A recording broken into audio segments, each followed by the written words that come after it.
OMG, Kim at Paulo, posible nga bang magkatuluyan sa totoong buhay? Siyan, ikinumpara sa aktor.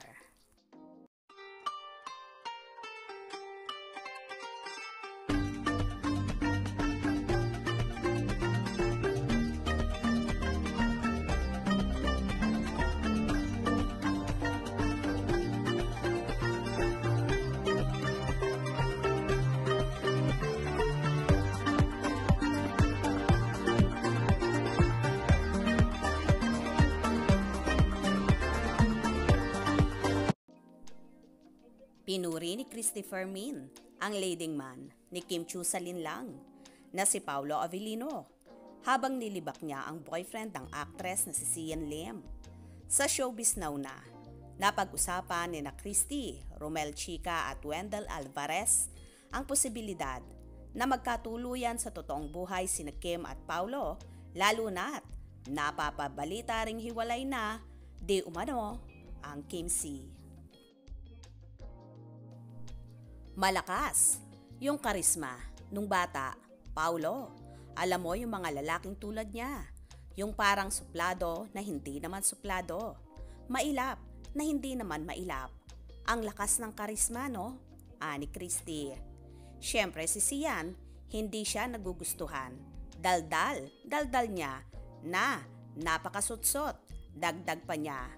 Una nang binanata ni Christy at ng ilang netizens si Sian dahil sa paligoy-ligoy na sagot nang tanungin sa status ng relasyon nila ngayon ni Kim Chiu.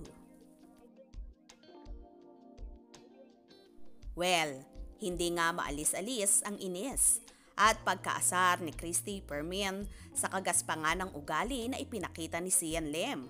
Kaya naman ganito na lang niya sabihan ang aktor at naikukumpara pa sa kapamilya star na si Paolo Avellino.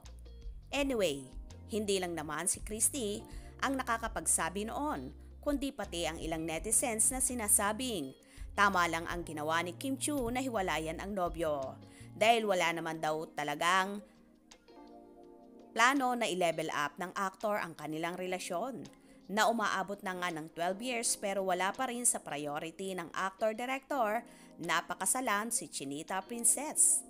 Sinasabi din ng ilan na tila ginagamit lang daw ni Sian si Kimi para sa kanyang karera at sa sariling interes. Ano naman kaya ang magiging reaction dito ni Kimi na paniguradong nangungulila at nalulungkot sa mga pangyayari, lalong higit sa kanilang relasyon na mauuwi rin pala sa wala. By the way, marami pa rin namang Kim C supporters na umaasa na magiging maayos na rin ang lovebirds at makikita na rin nilang magkasama ang dalawa. Ikaw, aasa ka pa ba? Kaya naman tumutok at wag na wag pahuhuli sa mga maiinit na kaganapan. Anong inyong magiging reaksyon sa bidyong ito? Comment below.